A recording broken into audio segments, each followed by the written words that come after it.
Welcome back to DIY Willy, and this is part 2 of the 224 build. It's about a week later from my last video of building this, and it took a long time to get the clearancing right for the rod and the cam and the block. I've got it now. It'll do full rotations, so now all that's left to do is to clean it up and start the reassembly now, and get it back together and on the mini bike. All right.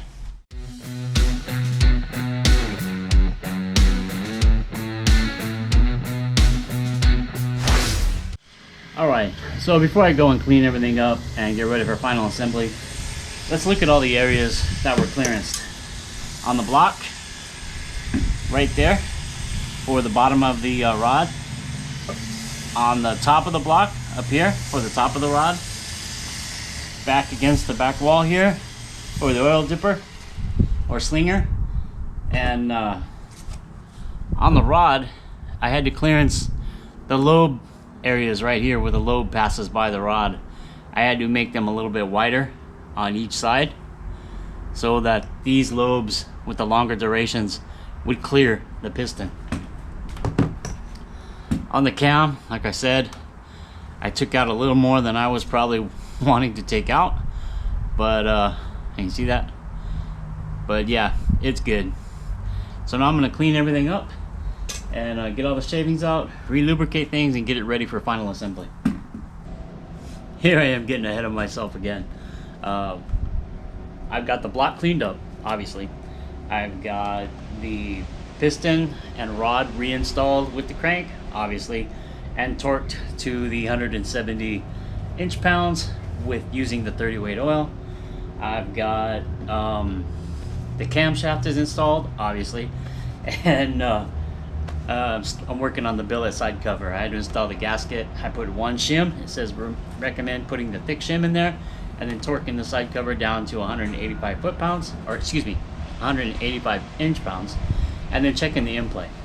I've always had trouble with the in-play on this engine, and I think that the thick washer would probably be too much, but I'm going to torque it all down and check it out anyway. And I'm sorry for not filming what I was doing, but I get so involved and get so busy, I just keep going and going and going, and then I was like, oh yeah, I'm supposed to be showing this on camera. So we'll go ahead and run down the side cover bolts and kind of do them in a crisscross pattern in a way. Get them run down, and then we'll check the end plate.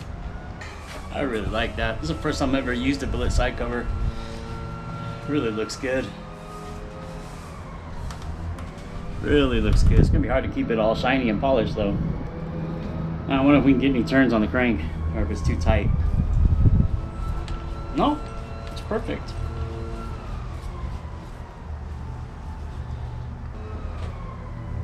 We could have actually went another shim, I think. Okay, so we got all of the short block done. We want to start putting the head on, and I've got these head stud kit, and I got two of them. One is for the other engine, but I peeled the Gopowersports head stud, I guess SKU number, off of this one so I could read what it said right here. And actually the description right here is more for the side cover. I mean, it says lubricate all threads using motor oil or WD-40, replace the side cover dowel pins with the enclosed solid ones, install nuts and washers, and torque to 20 foot-pounds. Loctite is recommended on the side cover studs. Well, this isn't side cover, this is going to be the head studs like it says here on the top. So I'm just going to put a little bit of oil on them, run them inside, and then tighten them down as best I can, and I'll just put the head gasket on, put the head on, and then torque to 17-18 foot-pounds, whatever the head usually torques to, and we'll call it a day. Then we'll have we'll get to a lawn block. You know, we'll put the push rods in, and we'll set the gap on the push rods, and put the valve cover, and we're done. It's time to put the rest of it back together and put it back on the mini bike. So let's get going with this head, and yeah, we'll move on. Now it says to put it in with motor oil or WD-40. I'm going to use the motor oil. Coat the threads, and we'll stick them in there. Run them down as far as they go.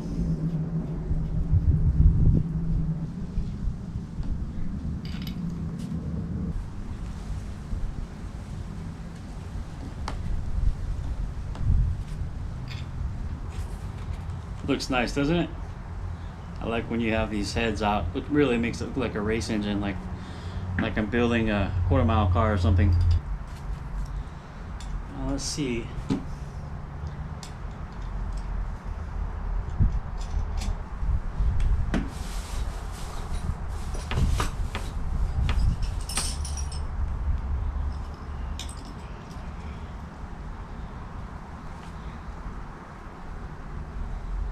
Well, they will tighten down.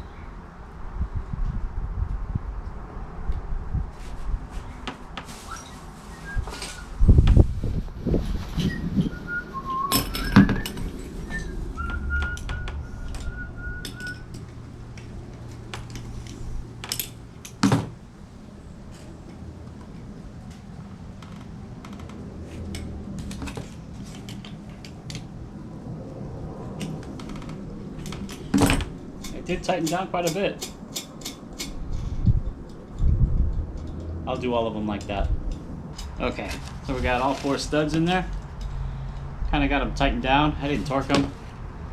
Nothing like that. We'll torque them when we do the head. Now the head, I noticed, I have not cleaned it up yet. So I've got to do that. I've got a little plastic razor blade that will work really good for that. As you can see, it just kind of scrapes it off. We can use a regular razor blade too. You can use a regular razor blade too, and it does a little better job. But I try not to dig into the aluminum too much. Just kind of work it away around. Clean off all the old gasket. Patience. Gotta have patience building these engines. Okay, so I've got the head all cleaned up. It's good to go. And head studs are in. Where's my gasket at? Here's my head gasket. Put it on there, making sure to line up everything. Really nice. Where's my dowels? That's what I'm missing. I'm missing the dowels. Here we go.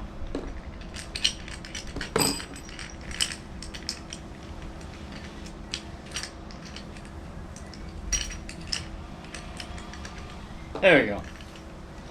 You know I was missing something. The head gasket just was looking pretty sloppy there. There we go. That'll be better. Yeah, much better. Much better. Okay.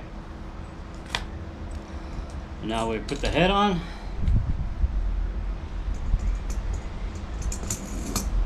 Looking good so far.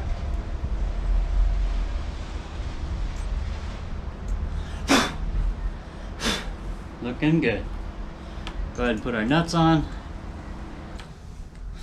Alright, so we've got all the studs in now. We've got the head gasket, and I'm running down the head stud bolts. I'm just going to run them down a little bit by hand. They're 13 millimeter, and then once we get them down, then once we get them kind of all down equally, we'll start the torque process. And I think it torques to 17 foot-pounds or 18 foot-pounds. I'll probably go to 18 just for the heck of it. I believe it's 17, but I'll go to 18. Now, whoop, I forgot to take the pressure off this one. Be sure to always take the pressure off your torque wrench when you're storing it. It's not a good idea to leave them pressurized under tension.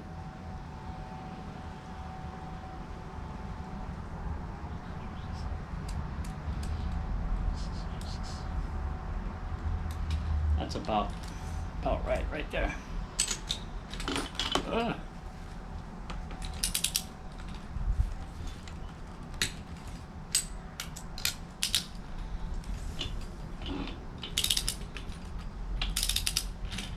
I know you're not supposed to tighten them down with the torque wrench, use it as a ratchet, but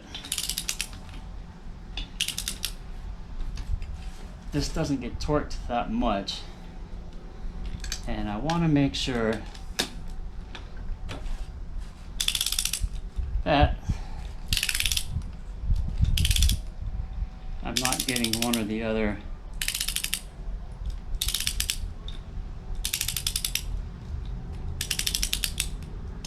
Okay, here we go. That one a little bit. Bring this one down.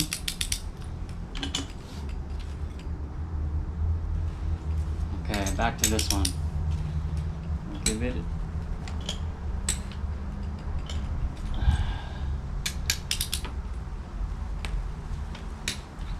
Guess that's the pop. It's not very loud.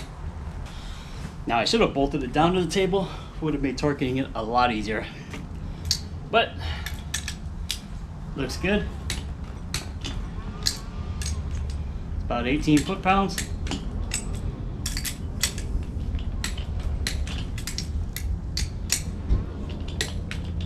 There we go. All right, this build is really coming along now. It took a week to get it here. Man, doing all that clearancing was a pain in the ass. So now we'll get in and do the push rods. Very good, see?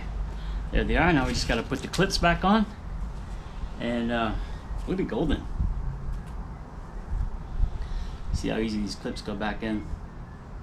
That's good. Now we can run these down a little bit. And what we need to do, get that spark plug out so we can get top dead center again, and then take it past the compression release just a little bit, so we can properly adjust the valves. All right, now the head's all tight, the rockers are installed, valves are adjusted to 3/1000. We're doing good. We're doing really good. Now, this you haven't seen yet.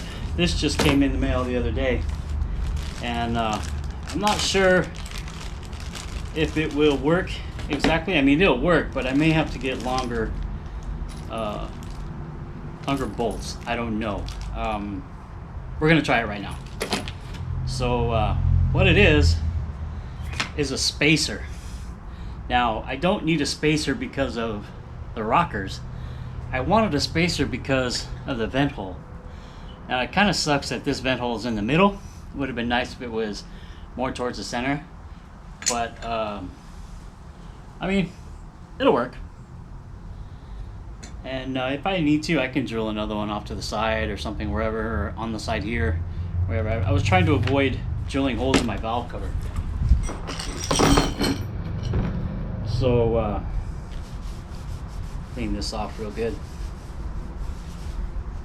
I'll use the old gasket for now. I have a new gasket, but in fact, you know what? I think it's actually here.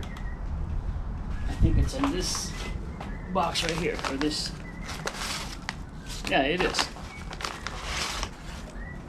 Okay, so we'll put them here. Now, I ordered this gasket kit right here from eBay, and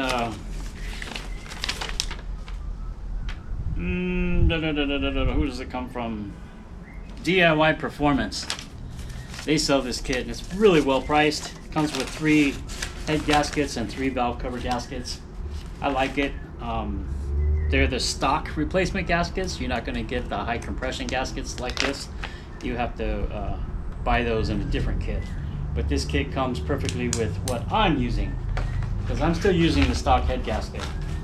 I don't want to increase the compression that much, as we've talked about before. So this is going to be a little bit tricky, I think, to put together, because we got 2 gaskets and we got 2 valve cover pieces. And I did not bring an the correct Allen wrench for these bolts. I'm gonna have to go get it.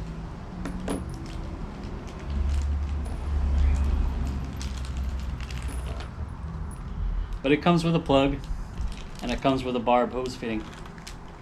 So we're gonna use the barb because we're gonna have a vent line coming from the aluminum cover. Let's put this together.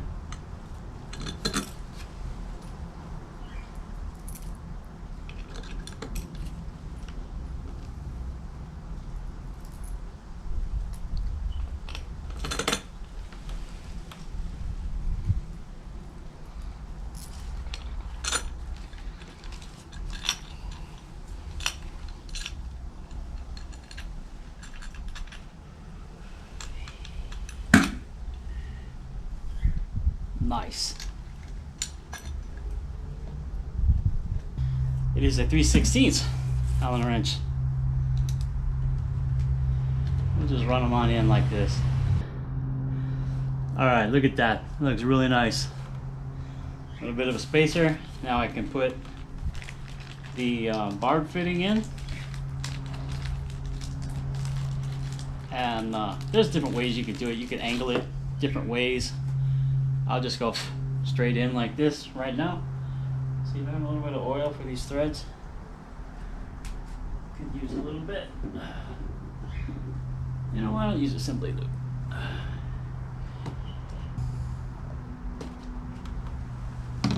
Use a little bit of assembly here.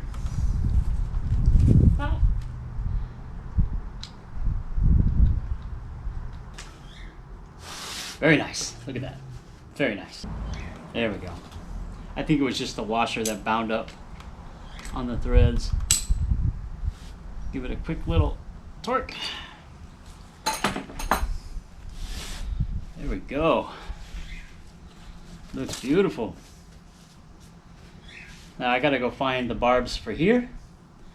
I might probably block one off and run one up to here, and then I'll use, I'll probably put one barb on, run the hose up to here, and then I'll put a filter on this side, because I am gonna go with the VM22 carburetor that's on Mighty. I think it'll work really good, and why not? I put all this work into this engine, I might as well give it a better carburetor. So I'm gonna I'm gonna have to take these studs off, and I'll put the manifold for the VM22 on, and I'll put a filter here to vent the crate case gases. And like I said, one hose from the billet side cover to the head, and we drilled the hole in the center, so we're going to be good to go. I mean, this engine should run fairly well. It's a very common build. I mean, many people have built them this way and have great success, and I expect to have the same. So that's about all I'm going to do on this engine today. We could do the starter and the billet flywheel, but yeah, I don't have time to do that today. Once again, we'll try it again tomorrow. So thanks for watching. Give it a thumbs up if you liked it, and always come back to DIYWILLY for your Predator 224 max performance builds, Predator 212 builds, the mini bikes, the Frontiers, the Suzuki, whatever, you know, the Silverado. We're having fun doing whatever we're doing here.